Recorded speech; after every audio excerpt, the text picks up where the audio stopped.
A millionaire tossed his horse into a swamp to let it die, but the animal survived and stumbled onto the doorstep of a lonely old woman. When she discovered the truth about the horse, a battle for justice began. Secrets came to light, and their lives changed forever in a way no one could have imagined.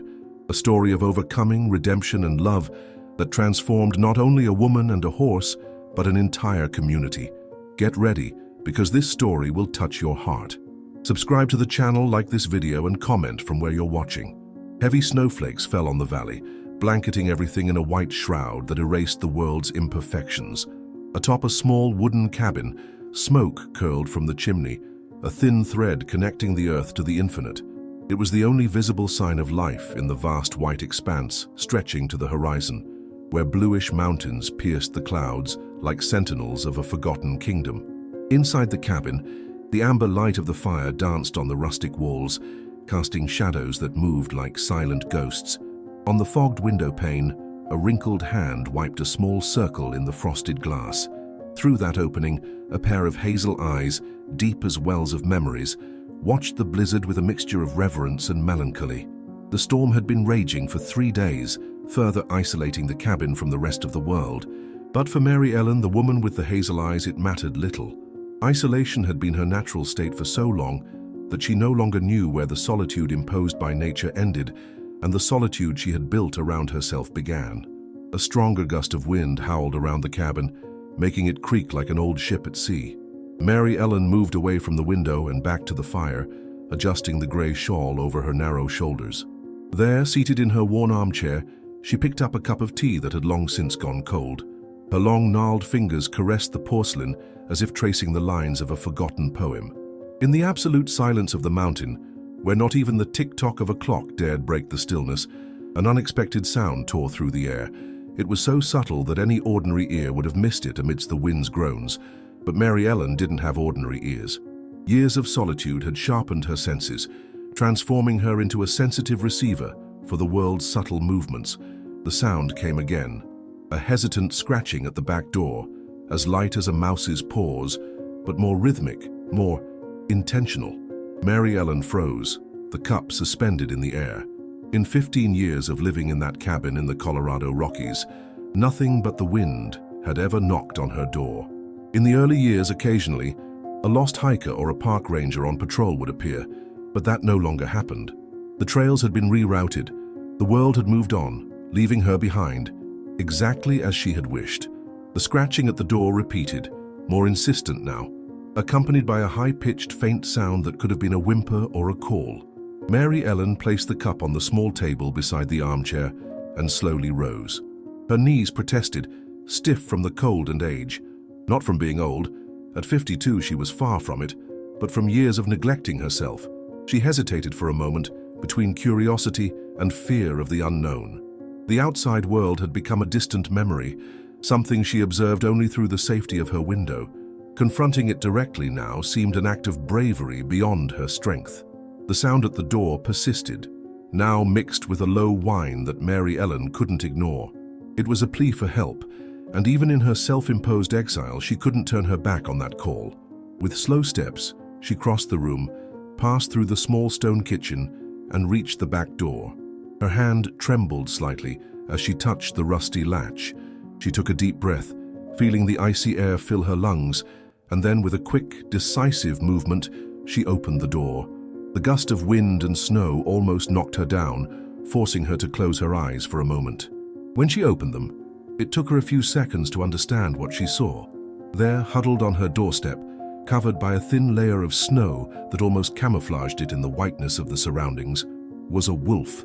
Not an adult wolf, large and threatening like those that occasionally howled on full moon nights, but a pup, small and trembling. Its fur was such a light gray that it looked silvery under the light escaping from the cabin, except for a dark patch on one of its front paws. The pup's eyes, blue like the ice of the lake in winter, looked at Mary Ellen with a mixture of fear and supplication that transcended the barrier between species. There was intelligence in that gaze, an awareness of its own vulnerability, and a deliberate choice to risk everything by seeking help in human territory.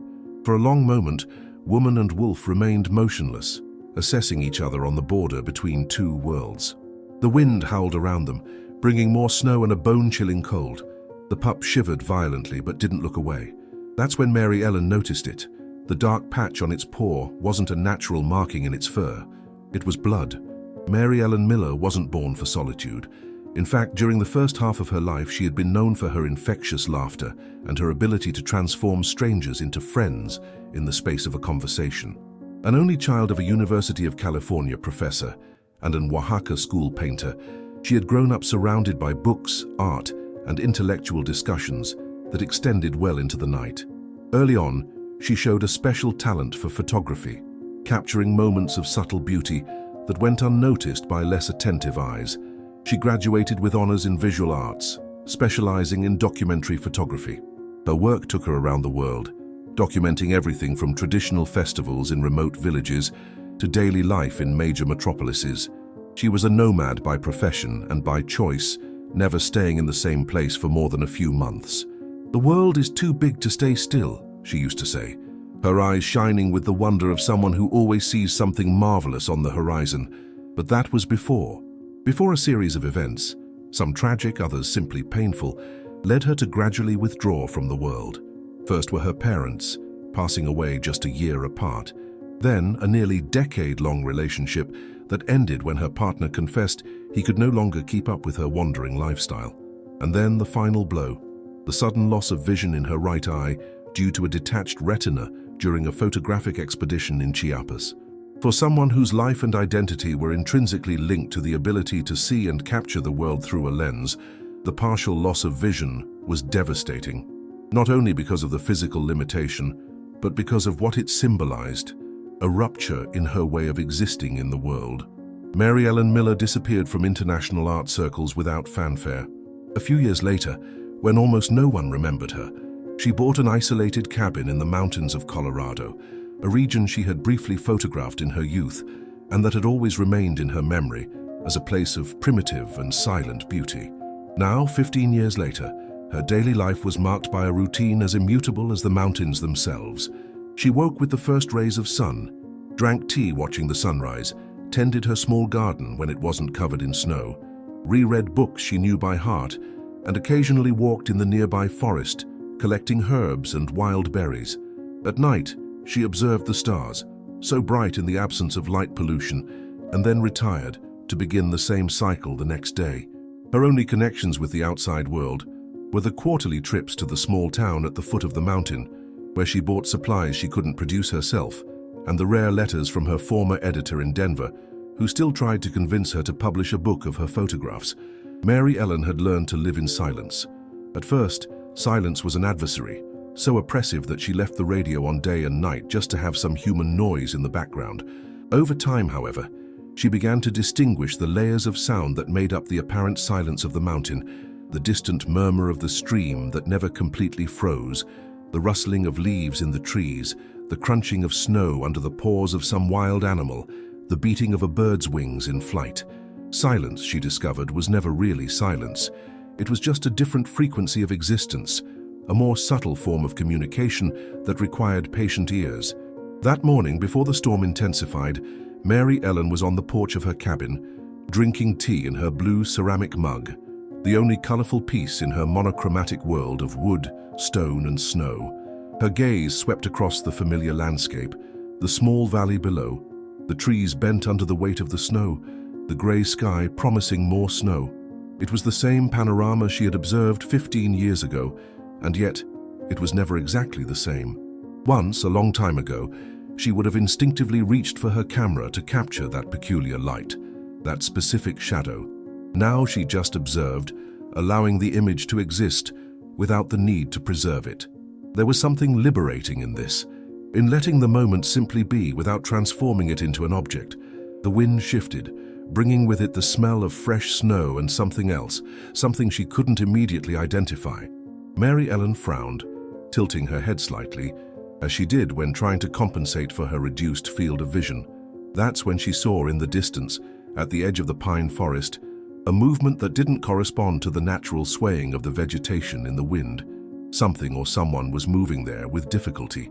From where she stood, Mary Ellen couldn't make out details, but there was something in the way that figure was dragging itself that spoke of pain and despair. For a moment she thought about ignoring it. Wild animals had their own cycles of life and death, and she had made a conscious choice not to interfere in the natural course of things. But something in the vulnerability of that movement bothered her deeply, awakening an echo of empathy that she thought she had silenced long ago. Before she could rationally analyze her decision, Mary Ellen was already inside the cabin, putting on her heaviest coat and snow boots. She put some bandages and antiseptic in a small bag, along with a canteen of water and some strips of jerky. She didn't know what she would find, but her instinct urged her to be prepared. When she went out again, the figure had disappeared. Mary Ellen hesitated on the porch, sweeping the horizon with her limited vision, unable to locate what she had seen. For a moment, she considered that she might have imagined it all, that years of solitude were finally affecting her perception of reality. She was about to go back inside when the sky suddenly darkened and the first heavy snowflakes of the storm began to fall. That's when she heard, very distant, almost drowned out by the rising wind, the saddest sound she had ever heard. A lonely howl, not the strong, wild call of an adult wolf, but the sharp, desperate cry of a pup. The sound resonated within her, as if it had found an empty chamber in her chest, a space she didn't even know existed. Something in that call reflected her own solitude, her own abandonment of the world, and it was that recognition, that sudden and unexpected identification with another living being, that made her return to the interior of the cabin, not to ignore the call, but to prepare for the approaching storm. She knew, somehow inexplicably, that cry and the movement she had seen in the woods were connected, and she also knew, with the irrational certainty of those who live so long in communion with nature, that their paths were about to cross. The decision to pick up the injured wolf pup wasn't made with words or conscious thoughts. It was an instinctive movement, as natural as breathing. Mary Ellen simply knelt down, and with a gentleness she hadn't used in years, extended her arms towards the small animal. The pup recoiled for a moment, its blue eyes fixed on hers, assessing. In its short life, it had already learned that humans were creatures to be avoided at all costs. That knowledge was imprinted in its genes, passed down through generations of wolves who had survived by keeping their distance from the species that hunted with weapons and traps. But the pup was alone, injured and exhausted. The storm had separated it from its pack 2 days earlier, and the trap, probably set by poachers, had lacerated its left paw as it tried to find shelter. For hours it had crawled through the snow, guided by instinct and smell, until it found that strange structure that smelled of smoke and human, but also of something indefinable that attracted it. Mary Ellen remained motionless, her arms outstretched, letting the pup make the decision. The wind howled around them, throwing snowflakes that clung to her graying hair and the wolf's silvery fur. The cold penetrated through her coat, but she barely felt it. All her attention was focused on those blue eyes that watched her with a wisdom beyond their age. "It's okay," she whispered, her voice hoarse from disuse. "I'm not going to hurt you." The words themselves meant little to the pup, but there was something in the tone, in the vibration of that human voice, that didn't convey a threat. With a small whimper of pain, it took a hesitant step toward her, then another. And then, as if it had finally made up its mind, it stumbled forward and collapsed, exhausted, into Mary Ellen's outstretched arms. She picked it up carefully, surprisingly light for a wolf pup, she noted. It probably hadn't eaten in days. Against her chest, she could feel the animal's racing heart, a life pulsing in a desperate rhythm to survive. She closed the door with her foot and took the pup directly to the fireplace. With deliberate movements, so as not to frighten it, Mary Ellen prepared a makeshift bed with old blankets. She placed the pup on them and, for the first time, was able to properly examine the wound. The trap had caused a deep cut on its front paw, but luckily it didn't seem to have reached any tendons or bones. Even so, without treatment, the infection was already beginning to set in, revealed by the swelling and heat emanating from the wound. Mary Ellen worked methodically, as if caring for an injured wolf pup was something she did every day. First, she cleaned the wound with warm water, then applied a natural antiseptic made from propolis and herbs that she herself collected and prepared.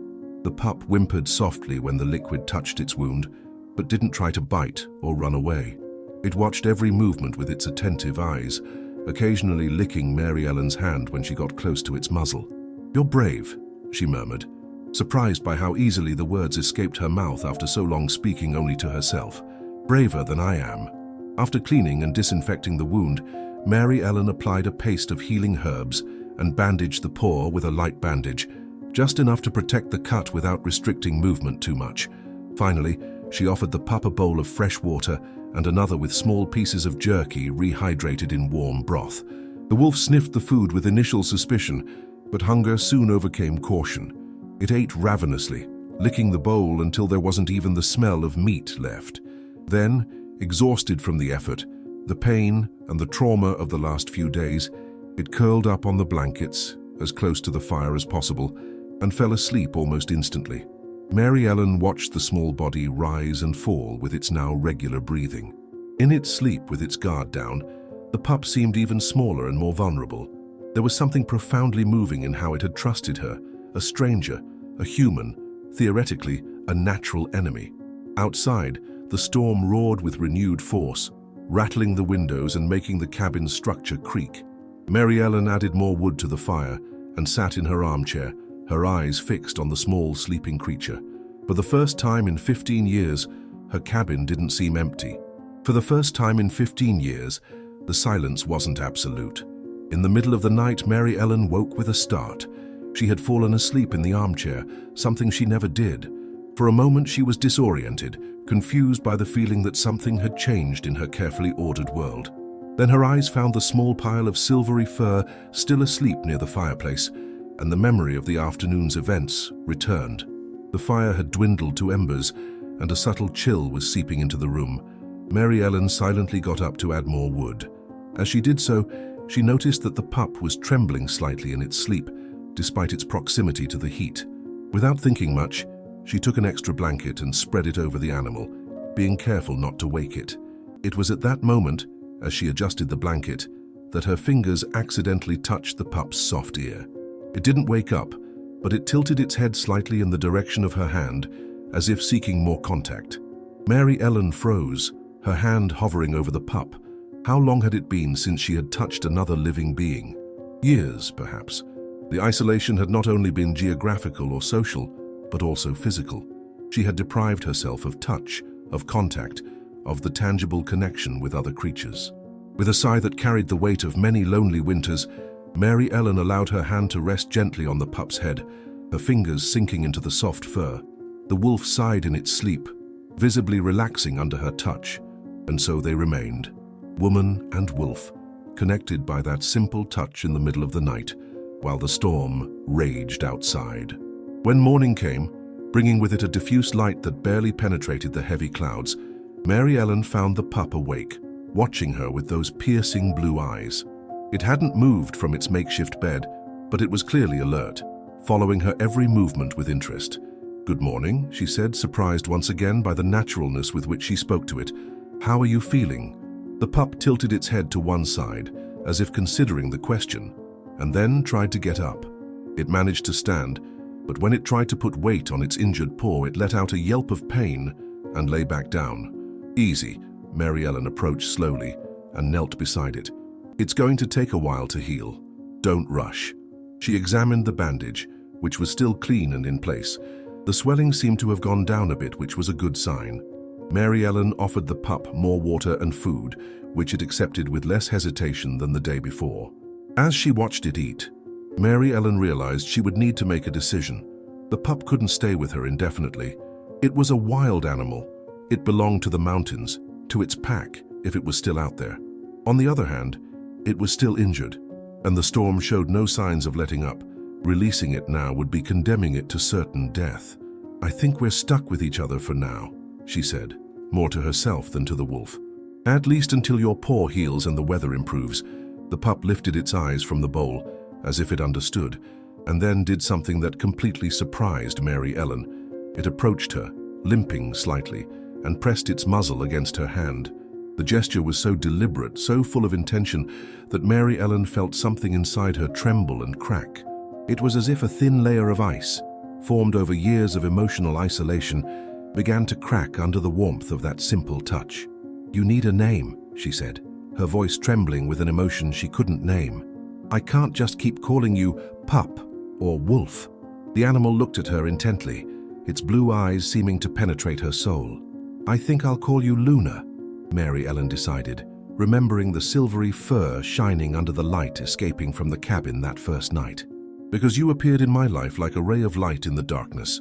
It was thus with that impromptu baptism that the strange coexistence began between the woman who had fled the world and the wolf that the world had separated from its family. Neither of them could imagine how that fortuitous encounter, born of need and chance, would forever alter the course of their lives. The following days passed at a different pace than Mary Ellen was used to. Luna's presence transformed her methodical routine into something more unpredictable, more alive. Each morning brought small discoveries, moments of mutual adjustment, as they both learned to navigate this unexpected coexistence. The storm continued outside, sometimes subsiding enough to allow Mary Ellen to open the door and let in fresh air, other times roaring so fiercely that it seemed to want to tear the cabin from the mountain. But inside, in the small universe they shared, a surprising calm settled. Mary Ellen discovered that Luna wasn't a demanding guest. She adapted easily to the cabin's routine, watching her with curiosity as she performed her daily tasks. On the third day, when she changed the bandage on its paw, the pup didn't even whimper. It just watched the procedure with a trust that moved Mary Ellen. At night, while the wind howled outside, they developed a silent ritual. Mary Ellen sat in her armchair with a book, and Luna nestled at her feet, sometimes with her head resting on her calf. Occasionally she read aloud, snippets of poetry or passages from her favorite books. The pup watched her intently, as if trying to understand not only the sound of her voice, but the meaning behind the words. "I think you like Octavio Paz," she commented one night, after reading a passage from Sunstone. "He would understand our situation. Two creatures searching for meaning in isolation." Luna pricked up her ears at the sound of her voice, her blue eyes fixed on her with that intensity that was both disconcerting and comforting. Mary Ellen had noticed that the pup seemed to understand more than would be expected, responding not only to the tone of her voice, but apparently to the content of her words. "You're smarter than any animal I've ever known," she said, extending her hand to stroke the wolf's head. "Sometimes I wonder if you're not some kind of mountain spirit who came to check if I'm still alive." Luna tilted her head, as she often did when she spoke to her, a gesture that seemed so human that it sometimes scared her. Then, as if to confirm that she was just an ordinary animal, she yawned widely, exposing sharp teeth and a pink tongue before settling back down at her feet. Mary Ellen smiled, a gesture that was becoming more frequent in recent days. "Yes, you're right. Let's continue with the reading." By the fifth day, Luna's wound showed clear signs of healing. The swelling had decreased considerably, and the pup was already able to put some weight on its paw, albeit cautiously. Mary Ellen knew that as soon as the storm passed, she would need to start thinking about how to reintroduce it to the wild. The thought saddened her more than she wanted to admit. That afternoon, while the storm gave a momentary respite, Mary Ellen decided to open the back door so Luna could feel the fresh air. The pup hesitantly approached the open door, sniffing the air with interest, but showing no desire to go outside. Instead, it looked at Mary Ellen as if asking for permission. "You can go," she said, pointing outward. "Just a little to stretch your legs. Don't go far." Luna cautiously went out into the small protected area at the back of the cabin, its steps delicate on the snow. Mary Ellen watched it explore the space, sniffing the corners, looking up at the sky, tentatively testing its injured paw. There was something magnificent in the way it moved, a natural grace that spoke of its wild heritage. For a moment, Mary Ellen felt a knot in her chest. Luna didn't belong there, confined to a human cabin, no matter how cozy it was. She belonged to the mountains, to the forests, to the company of others of her kind. Keeping her longer than necessary would be an act of selfishness. As if sensing her thoughts, Luna turned to look at her, and then, surprisingly, returned to the interior of the cabin on its own. It approached her and sat at her feet, looking up with an expression that Mary Ellen could almost interpret as gratitude. "You're free to go," she said, kneeling down to its level. "When you're ready." When the storm passes, the pup stretched its neck and gently licked her face, a gesture that brought unexpected tears to Mary Ellen's eyes. That night, while preparing a simple soup for her dinner, Mary Ellen realized she was talking aloud about the process, something she never did when she was alone. Luna watched her from the entrance to the small kitchen, her ears moving according to the flow of her voice. "First we saute the onion," she explained, as if she were hosting a cooking show. "Then we add the carrots and potatoes. The secret is to let them brown a little before adding the water." When she realized what she was doing, Mary Ellen stopped and laughed at herself. "Look at me, giving cooking lessons to a wolf. I think I've been alone for too long." But there was something liberating in breaking the usual silence of the cabin, in hearing the sound of her own voice echoing in the wooden walls. And there was something comforting in having another living being to care for, in hearing another breath besides her own.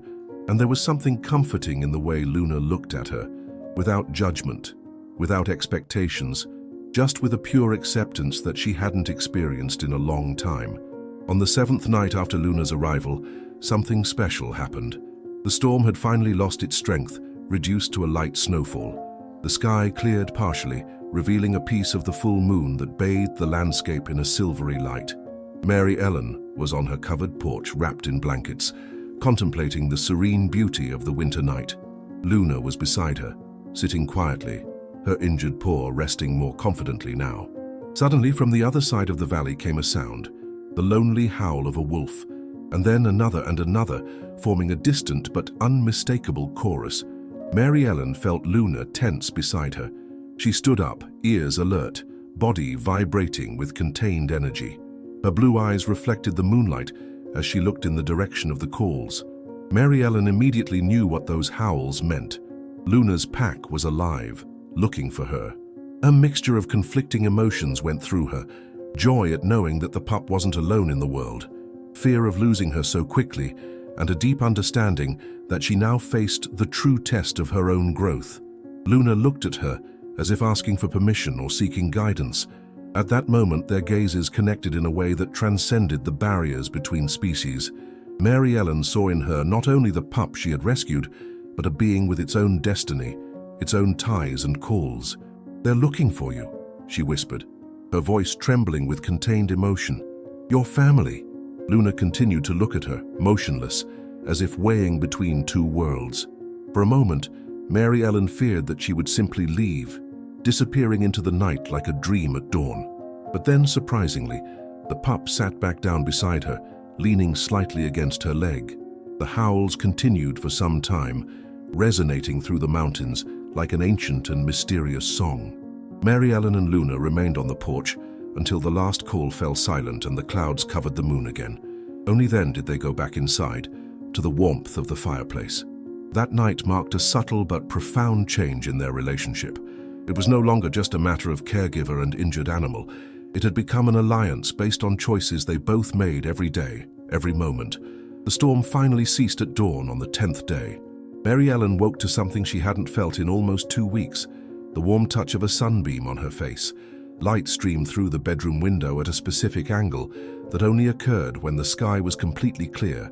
She rose with renewed energy, opening the curtains to gaze at the transformed landscape. The valley looked like a field of diamonds, with the pristine snow reflecting the morning sun. The sky was an almost painful blue after so many grey days, and the air, when she opened the window, had that crystalline quality that only exists after a heavy snowfall. "Luna," she called, turning to look for the pup. Normally, she would be there, on the small rug next to her bed where she had slept the last few nights. But the rug was empty. A moment of panic seized her, followed by a wave of resigned sadness. Perhaps Luna had decided to leave during the night, called by the howls of her pack. Perhaps it was for the best, a clean break, without painful goodbyes. Mary Ellen descended the stairs with heavy steps, mentally preparing herself for the return to her solitary routine. How accustomed had she become to Luna's presence in such a short time? How could she return to absolute quiet after experiencing the joy of sharing her space, her words, her heart? Upon reaching the living room, however, she found the pup sitting patiently in front of the back door, looking at her with that peculiar gaze, both expectant and determined. Seeing her, she stood up, barked softly, and scratched at the door. "Do you want to go out?" Mary Ellen asked, feeling both relief that she was still there and apprehension about what this meant. Luna barked again, more insistently this time. Mary Ellen hesitated. The snow was still high outside, and Luna's paw, although much better, wasn't yet fully healed. Besides, she couldn't ignore the fact that outside, there were larger predators, hunters, dangers that the young pup might not be able to face. But she also couldn't deny Luna's nature, her need for space, for freedom, for exploration. Keeping her confined out of her own insecurity would be turning a rescue into a prison. "Okay," she finally conceded, grabbing her coat. "But I'm coming with you." She opened the door and Luna darted out like a silver flash, plunging into the snow with infectious joy. Mary Ellen couldn't help but smile as she watched her jump and roll, sniffing the clean air, testing her recovering paw with growing confidence. Mary Ellen closed the cabin door and followed the pup, sinking knee-deep into the fresh snow. The icy air burned her lungs, but in an invigorating way that made her feel alive, present. How long had it been since she had simply walked in the mountains without a specific purpose, just for the pleasure of feeling the world around her? Luna kept a respectful distance, always looking back to make sure she was following, but clearly leading the expedition. She seemed to have a destination in mind, a purpose beyond the simple joy of being outdoors. They followed a path that Mary Ellen recognized. It was one of the trails she used to collect herbs in the summer, although it was now almost unrecognizable under the thick layer of snow. As they advanced, she noticed that Luna seemed increasingly alert, attentive to every sound, every movement, every scent. After about half an hour of walking, they reached a small clearing among pines. That's when Mary Ellen understood where Luna was taking her. In the center of the clearing, partially covered by snow, was an old fallen log, and inside that log, protected from the worst of the storm, were 3 wolf pups, smaller and younger than Luna, huddled together to conserve heat. Mary Ellen stopped, surprised and confused. Were these members of Luna's pack? But they seemed so small, almost from the same litter. Siblings, perhaps. And where were the adults, the parents, the howls they had heard the night before? Luna approached the log, and the pups reacted immediately, raising their heads, their eyes shining with recognition and joy. They tried to come out, but they seemed weak, probably hungry after days isolated by the storm. That's when Mary Ellen understood. Luna wasn't just a pup lost in a storm. She was the oldest, strongest member of a small group of siblings separated from their pack. When she injured herself, she was probably trying to find food for the younger ones. And now, having found help, she had returned to save her family. Mary Ellen felt a wave of emotion so intense that she needed to lean against a nearby tree. The intelligence, loyalty, and altruism that Luna demonstrated went far beyond what she had ever imagined possible, and she had trusted her enough to share her most precious secret, to lead her to her vulnerable siblings. "Oh, Luna," she whispered, watching the pup interact with her younger siblings, licking them, checking their condition. "You were taking care of them all along." As she watched, Mary Ellen noticed another significant detail.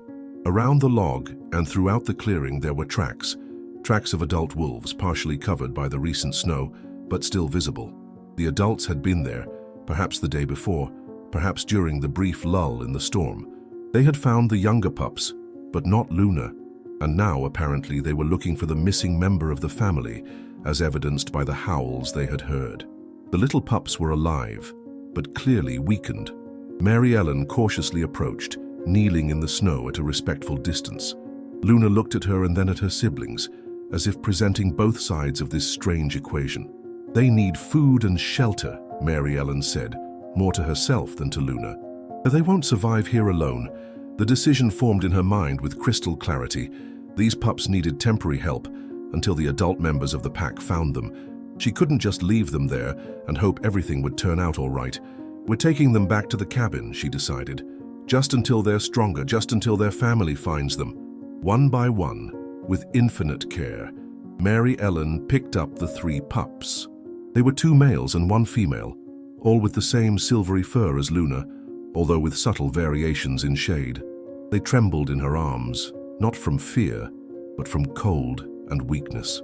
Luna watched every movement attentively, following closely as Mary Ellen began the journey back to the cabin, her arms occupied with her precious cargo.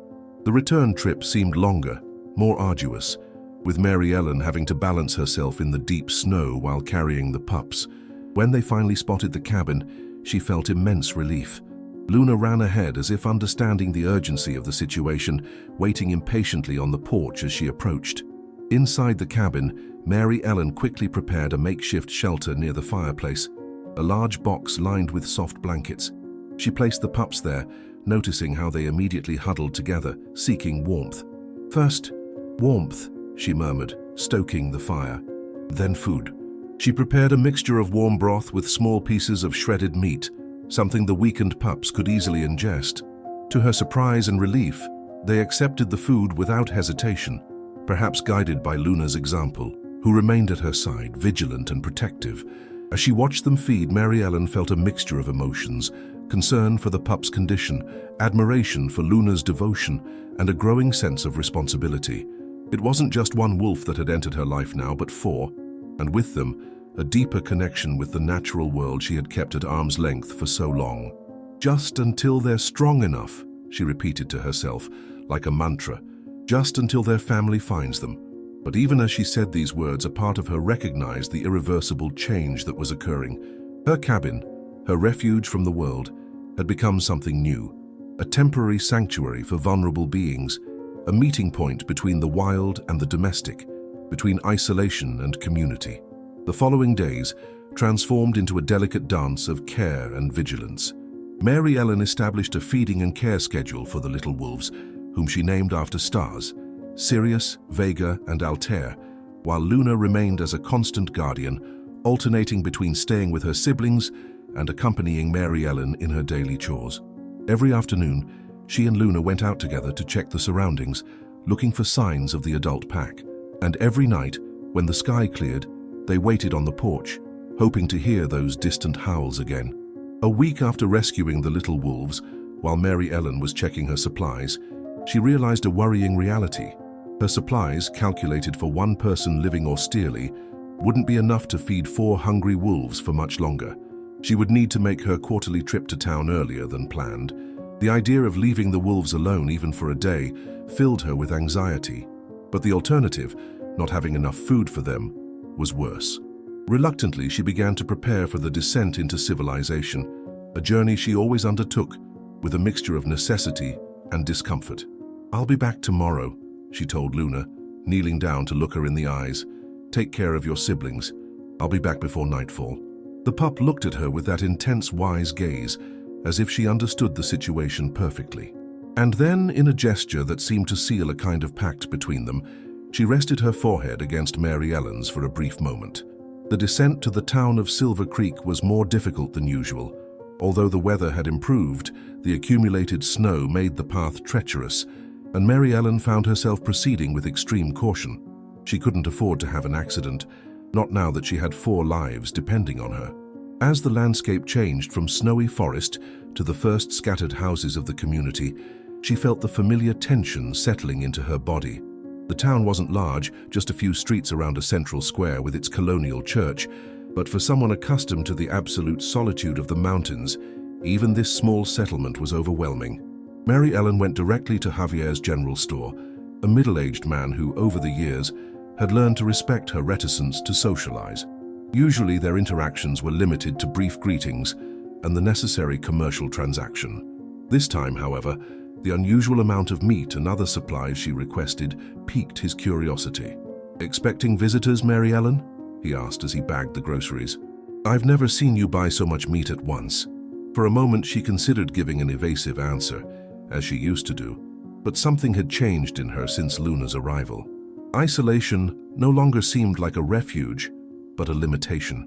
"I'm taking care of some animals," she replied, surprising herself by sharing even that small detail of her life.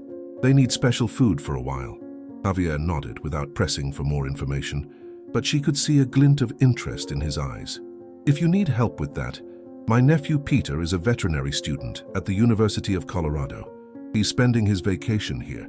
He could take a look at your animals." The idea of allowing a stranger to approach her cabin, her wolves, provoked an immediate resistance. And yet, a veterinary student might have valuable knowledge about the nutrition and care of wild pups. "I'll think about it," she finally said, a commitment that, coming from her, represented an unprecedented openness. While waiting for Javier to finish preparing her order, Mary Ellen noticed a poster on the store wall that she hadn't seen on her previous visits. It was a notice from the State Forestry Commission, warning about poachers in the region and asking the population to report any suspicious activity. The poster included photos of illegal traps, similar to the one that had injured Luna. "It's a growing problem," Javier commented, following her gaze. "They hunt anything that moves, without respect for hunting seasons or protected species. Last month they found a pack of Mexican wolves poisoned near Eagle Peak." Mary Ellen felt a chill run down her spine. Mexican wolves, like Luna and her siblings, a species that had been on the brink of extinction and that was slowly recovering thanks to conservation efforts. "Mexican wolves? I thought they were very rare in this area," she said, trying to make her voice sound casual as a whirlwind of worries erupted in her mind. "They are. That's why the commotion. It seems a pack had established territory north of your cabin, in the Hidden Valley area. Environmentalists were excited because they had identified a pregnant female last year. A tragedy what happened. Hidden Valley. No more than 3 miles from her cabin. It could be Luna's pack." "Did they all die?" she asked, almost fearing the answer. "It's not known for sure.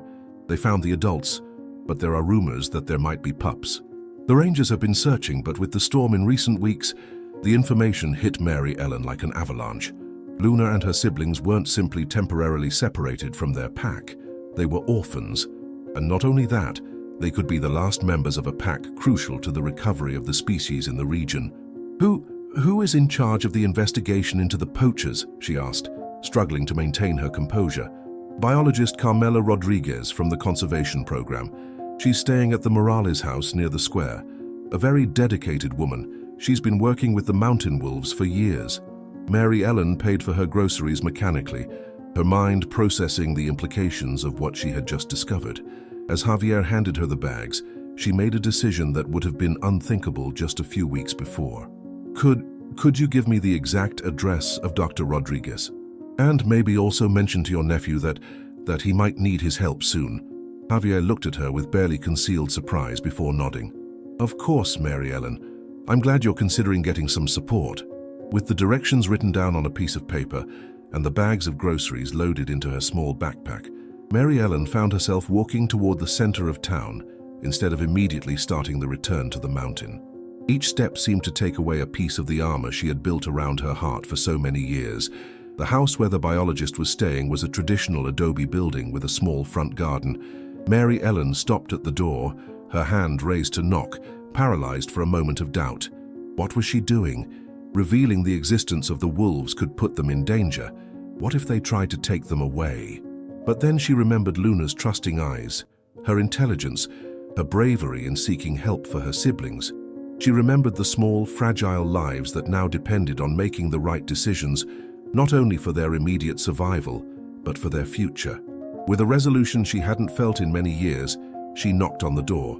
The woman who opened the door was about her age, with black hair pulled back in a practical braid, and eyes that reflected both academic knowledge and field experience.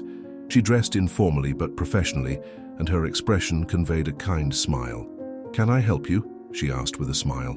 "My name is Mary Ellen Miller," she began, the words coming out with difficulty after years of voluntary silence. "I live in the cabin on the north slope of Grand Peak, and I think I have information about the wolf pups you're looking for." The return to the cabin was very different from the descent. As they climbed the snowy path, now accompanied by Dr. Carmela Rodriguez and Peter, the veterinary student, Mary Ellen felt a strange mixture of anxiety and relief. On the one hand, the idea of sharing her private space, her refuge with strangers, went against everything she had built during the last 15 years. On the other hand, the knowledge and resources these people could offer represented the best opportunity for the pups. "You say there are 4 in total?" Carmela asked as they carefully made their way up the steep path. "And one was injured by a trap?" "Yes, Luna, the oldest. Her paw is much better now, but the other 3 were weak when I found them." "Luna," Carmela repeated with a smile. "You've given them names." It wasn't a question, but an observation spoken without judgment, but with an understanding that made Mary Ellen feel strangely exposed. "Only temporarily," she clarified, although the words sounded hollow even to herself. Until we decide what's best for them." As they approached the cabin, Mary Ellen felt growing apprehension. How would Luna react to these strangers? Would she understand that they came to help, not to threaten her family? "It's important that you let me go in first," she said. "Luna is very protective of her siblings, and I need to explain to her that you are Friends. Carmela and Peter exchanged a look that combined surprise and professional curiosity at the way Mary Ellen spoke of the wolf, but they nodded without questioning. Upon reaching the cabin, Mary Ellen asked them to wait outside while she went in first. Upon opening the door, she was greeted by the now familiar sound of small paws on the wooden floor. Luna appeared in the hallway, her posture initially tense until she recognized Mary Ellen. Then she ran to her, moving with an agility that showed how much her paw had healed. "I've brought help," Mary Ellen told her, kneeling down to pet her head. "People who know how to take better care of you and your siblings." As if she understood perfectly, Luna tilted her head, her blue eyes studying Mary Ellen's face with that penetrating intelligence that always amazed her. After verifying that the 3 younger pups were fine in their makeshift nest by the fireplace, Mary Ellen returned to the door and invited Carmela and Peter inside. "Come in slowly," she warned. No sudden movements. The next few minutes were a delicate ballet of introductions and building trust. Luna remained alert but surprisingly receptive, allowing Carmela to approach after an initial period of cautious observation. Peter, following Mary Ellen's instructions, remained more distant, letting the wolf gradually adapt to his presence. "It's extraordinary," Carmela murmured as she watched Luna return to her siblings, protectively positioning herself between the strangers and the younger pups. "Her behavior shows a level of socialization with humans that I wouldn't expect to see in wild wolves, especially considering how young she is." "Luna is special," Mary Ellen replied, not knowing how to explain the bond she had developed with the wolf in such a short time. The examination of the pups was a slow and careful process. Carmela and Peter worked as a team, examining them one by one while Luna watched every move. To everyone's surprise, the wolf seemed to understand that the procedures, though uncomfortable for her siblings, were necessary.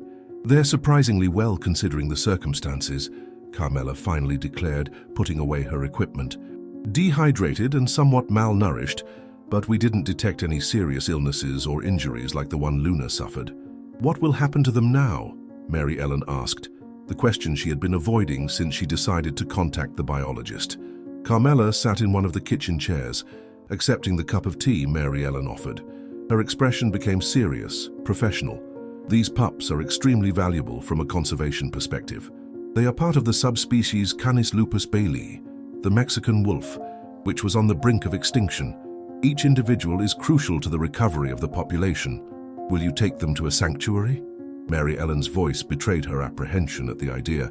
"That would be the conventional route," Carmela admitted, "but this case presents unique characteristics. The way Luna has established a bond with you, the way she has protected her siblings, and now her evident willingness to accept our presence as an extension of the trust she has in you. It's exceptional." The biologist paused, carefully considering her next words. "There's an experimental program we started last year. It involves what we call residential sanctuaries, carefully selected private properties within the natural territorial range of the wolves, where they can remain under scientific supervision but without being completely removed from their habitat." Mary Ellen felt her heart quicken. "Are you suggesting some? Your cabin is perfectly situated, isolated but accessible within the ancestral territory of the pack, with enough surrounding space.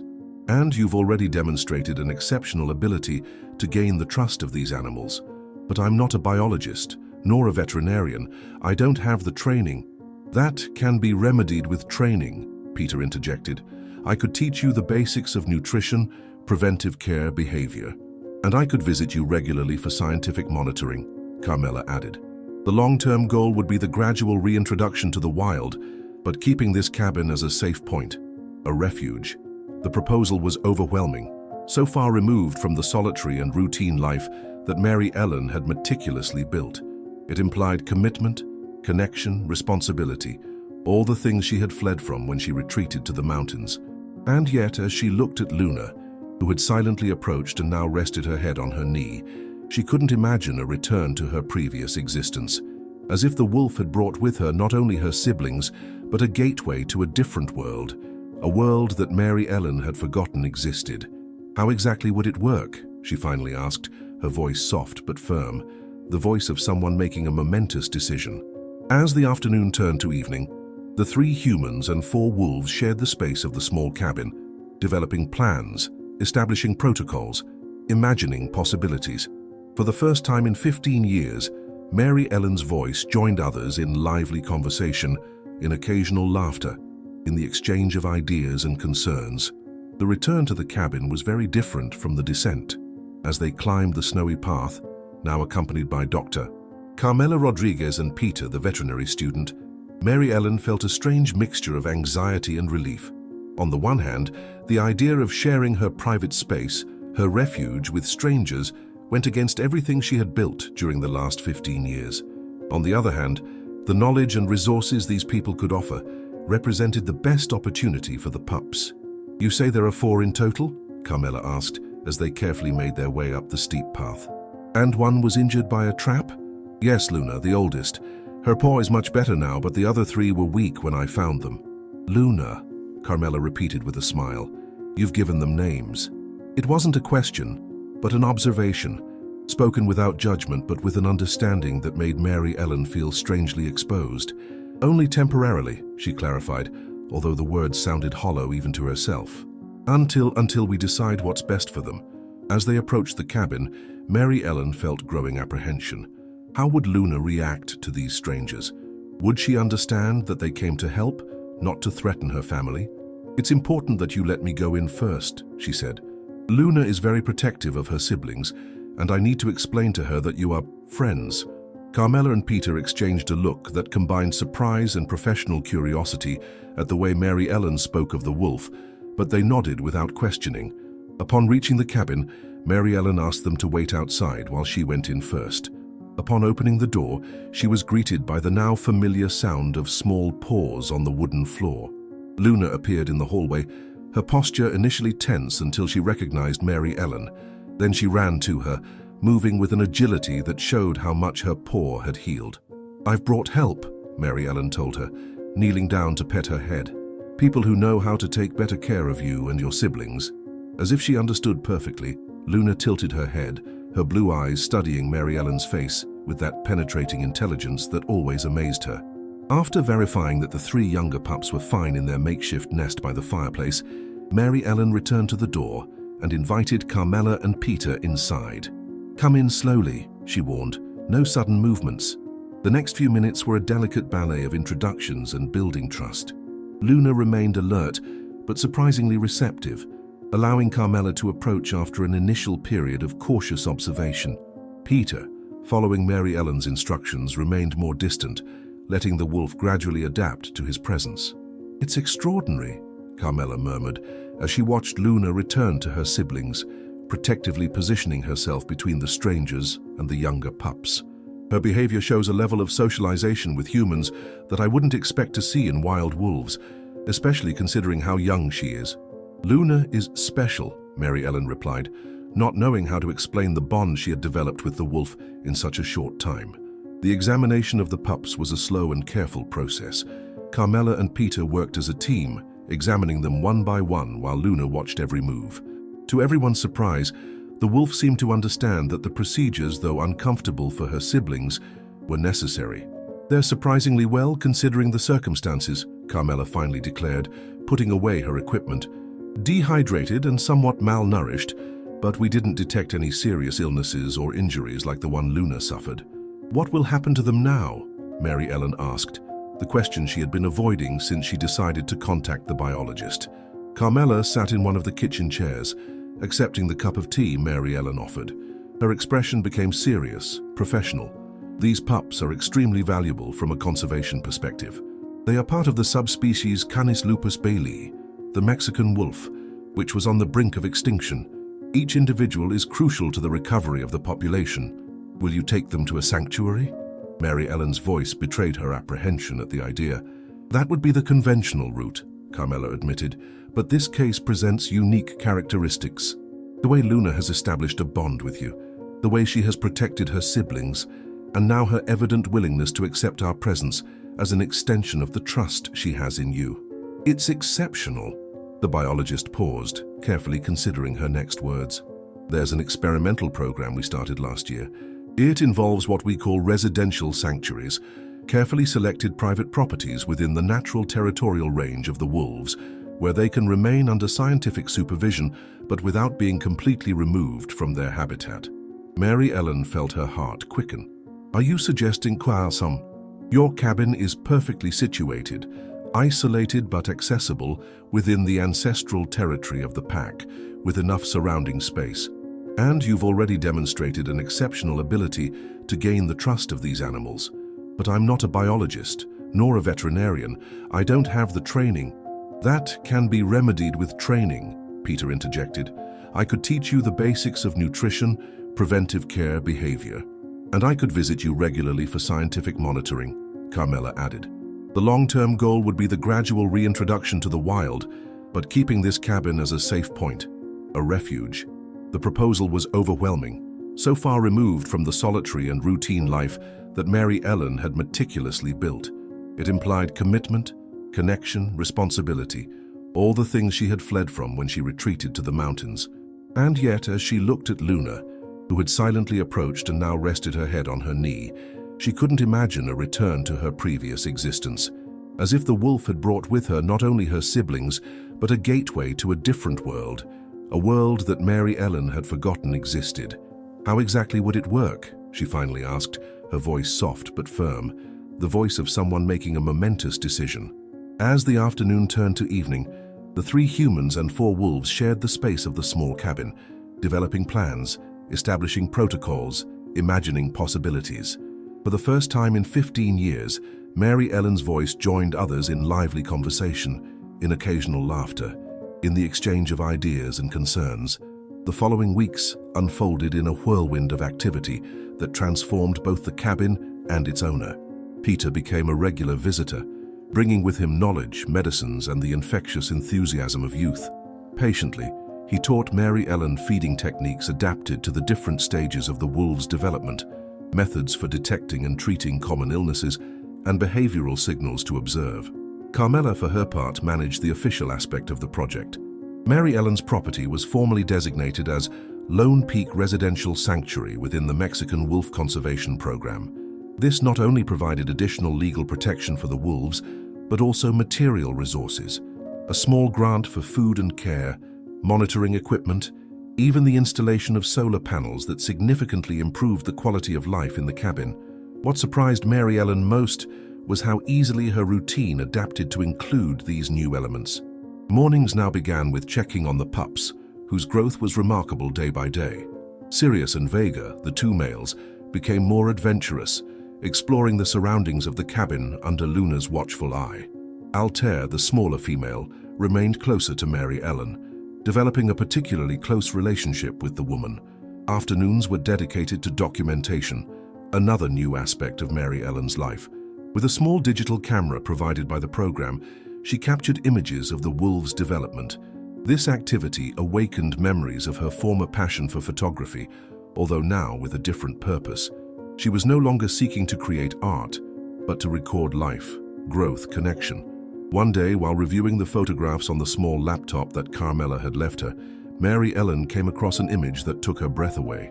It showed Luna sitting in the snow, head held high, eyes fixed on the horizon, with the 3 younger pups clustered around her.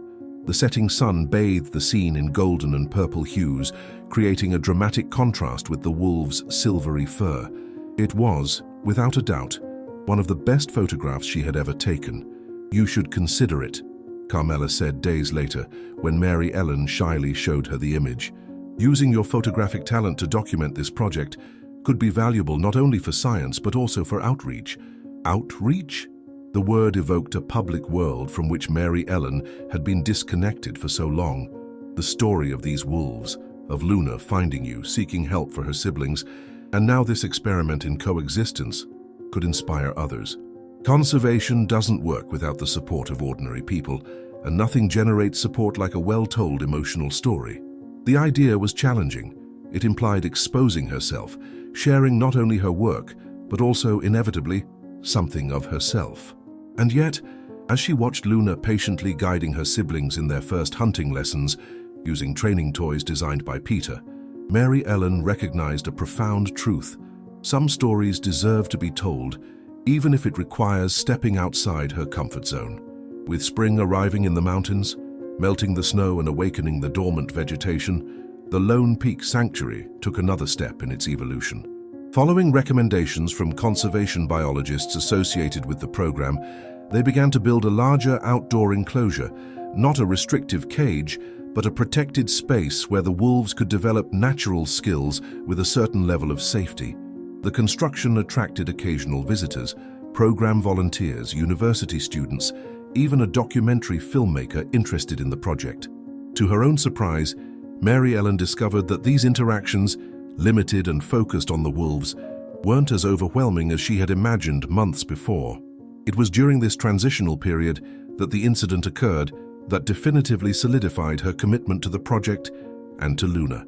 One afternoon, while supervising the wolves in their new outdoor enclosure, Mary Ellen caught a suspicious movement among the trees bordering her property. Her senses, sharpened by years of mountain life, warned her that something wasn't right. Luna also perceived it. The wolf, now almost an adult and majestic in her full development, instinctively positioned herself between the potential threat and her siblings, emitting a low warning growl. Mary Ellen quickly entered the cabin and returned with the binoculars that Carmela had left her for observation. Focusing on the suspicious area, she distinguished two men with rifles moving stealthily toward the enclosure. Poachers, no doubt, possibly the same ones responsible for the death of Luna's parents. Without thinking twice, Mary Ellen activated the emergency alarm installed as part of the conservation program. The loud and unexpected sound alerted the intruders, who quickly retreated into the woods. When the rangers arrived an hour later, they failed to capture the poachers, but they found worrying evidence: newly set traps on the perimeter of the property, similar to the one that had injured Luna months before. "They know about the wolves," explained the ranger chief, a weathered man named Mr. Miller. "They probably heard about the program and saw an opportunity. A Mexican wolf can be worth thousands of dollars on the black market." The revelation provoked a visceral fear in Mary Ellen. The idea that Luna or her siblings could end up as trophies or in some private collection was unbearable. "What can we do?" she asked, determination gradually replacing fear. "We'll increase patrols in the area," Mendoza promised. "But the best protection for these wolves is exactly what you're already doing, documenting their existence, publicizing the project. The more people know and care about these specific animals, the less attractive they will be to poachers who prefer to operate in the shadows." That night, while the wolves slept exhausted from the day's excitement, Mary Ellen made a decision. She dusted off her old professional camera, stored for 15 years in the back of a closet, and placed it next to the modern equipment provided by the program. Tomorrow, she would begin to document this story not only for science, but for the world. Not only as a record, but as protection, as testimony, as a bridge between two worlds that had seemed irreconcilable, the wild and the human. A year after that stormy night when Luna appeared on her doorstep, Mary Ellen Miller sat on the porch of her cabin, contemplating the valley bathed in the golden light of the sunset. Beside her, in a rocking chair that didn't exist a year ago, Carmela reviewed documents with a satisfied expression. "The numbers are encouraging," the biologist commented, handing Mary Ellen a sheet with graphs. "The residential sanctuary program has expanded to 5 more properties in the region, directly inspired by our success here." Mary Ellen nodded, her gaze automatically turning to the clearing visible from her porch. There, Luna and her siblings, now imposing young adults with their silvery fur gleaming in the sun, participated in what Peter called environmental enrichment, exercises designed to develop their natural instincts while maintaining a healthy relationship with the controlled human environment. "Did you see the latest website visitor statistics?" Carmela asked, turning to a new page. "Almost 50,000 visits last month. Your photographs and weekly updates have become a kind of phenomenon." Mary Ellen smiled shyly. The Lone Peak Wolves website had started as a simple documentation tool, a place to share images and basic data on the wolves' development. Over time, however, it had transformed into something much bigger, a window into the natural world that attracted followers from all over the United States and beyond. "The latest installment of your photo series, Lessons from Luna, was especially moving," Carmela continued. "That sequence where she teaches Altair to stalk, it could be in National Geographic." "It's all their merit," Mary Ellen replied, although the blush on her cheeks betrayed her pride. "They're naturally photogenic. The transformation that had occurred in that year wasn't limited to the wolves or the conservation program. Mary Ellen herself had experienced a rebirth that she herself wouldn't have imagined possible. The woman who once fled the world, seeking isolation as a shield against pain, now found herself at the center of a network of connections that grew organically day by day. Her cabin, once a fortress of solitude, had become a meeting point where nature and humanity, science and emotion, past and future converged. Peter's regular visits had evolved into a mentor-apprentice relationship that benefited both. The young man contributed technical knowledge and enthusiasm, while Mary Ellen shared her wisdom about the mountains, about patient observation, about the art of photography that he deeply admired. The Rangers' initially professional contacts had become allies and eventually friends. The cabin was now part of their regular routes, a place where they knew they would find hot coffee and interesting conversation. Even in town, Mary Ellen's perception had changed. She was no longer the mountain hermit, but the wolf lady, a title spoken with respect and a certain admiration. Her visits, once exercises of necessity performed reluctantly, now included genuine exchanges with neighbors who were interested in her wolves, who shared news and offered help when needed. "Have you thought about my proposal about the book?" Carmela asked, interrupting her reflections. Mary Ellen sighed, turning her gaze to the sunset. A publishing house specializing in nature and conservation had expressed interest in publishing a photo book documenting Luna's story and the residential sanctuary project. The idea was both tempting and intimidating. "I'm still thinking about it," she replied. "I'm not sure I'm ready to—" A soft bark interrupted her. Luna had separated from the group and was now trotting toward the porch with a clear purpose. Upon reaching Mary Ellen, the wolf displayed a behavior that had become familiar in recent months. She gently touched her leg with her muzzle and then looked meaningfully toward the woods. "It seems Luna has other plans for this afternoon," Carmela commented with a smile. Mary Ellen nodded, getting up to grab her jacket and camera. "She wants to show me something. She always does at this time." This ritual had gradually developed since spring. Luna, once again demonstrating her extraordinary intelligence, had begun to invite Mary Ellen on specific walks, guiding her to particular places in the woods as if she wanted to share discoveries or simply enjoy her company and exploration. "Go," Carmela encouraged, gathering her documents. "I'll finish the report. We can discuss the book another day." Mary Ellen followed Luna along the familiar trail leading to the woods. The wolf maintained a considerate pace, moving confidently but pausing regularly to make sure her human companion was close by. The changed spring landscape was a spectacle of new beginnings, green shoots emerging from branches that had seemed dead during the winter, wildflowers opening their petals to the sun, the calls of birds returning from their winter migrations. Luna led Mary Ellen past the stream, across a small meadow, until they reached an elevated clearing that offered a panoramic view of the valley. It was one of her favorite places, a point from which both the cabin and the surrounding mountains could be seen, a natural viewpoint that captured the essence of that shared territory. The wolf sat down, her elegant posture silhouetted against the sunset sky, expectant. Mary Ellen understood the message without needing words. She prepared her camera, looking for the angle, the light, the moment. As she adjusted the focus, a crystal-clear reflection formed in her mind. A year ago, when she found Luna injured on her doorstep, she had thought she was saving a vulnerable animal. She didn't understand then that she was actually being saved. Luna had appeared as a messenger from the world from which Mary Ellen had withdrawn, bringing with her a reminder that no being is truly complete in isolation. Through her need, her trust, her ability to build bridges between seemingly separate worlds, the wolf had awakened in her something she thought was lost forever, the ability to connect, to care, to belong. The photograph she captured at that moment, Luna serene and majestic against the backdrop of the valley where they now both belonged, would be the cover image of the book she would finally agree to create. A book titled simply, Luna, The Shared Silence. As they descended together back to the cabin with the fading light transforming the woods into a landscape of shadows and secrets, Mary Ellen reflected on the strange and wonderful path that life sometimes takes. How pain can lead us to solitude, but also how an unexpected encounter can return us to the world. How the deepest silences sometimes don't need to be broken, but shared. and how in the act of saving another we often save ourselves. "Thank you," she whispered to the wolf that walked majestically beside her, knowing she didn't need to explain why. Luna looked at her with those blue eyes full of intelligence and complicity, and Mary Ellen was certain that she understood perfectly. Together, woman and wolf, they continued their descent toward the welcoming lights of the cabin where others awaited them.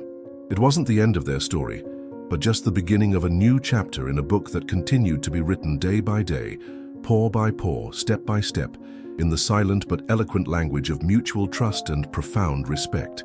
And so, in the Colorado Rockies, where silence had once been a refuge for pain, it now resonated with a different melody, the sound of life finding its way, of bridges built between worlds, of hearts recognizing something of themselves in the other. Silence, Mary Ellen had learned thanks to Luna, is never really silence.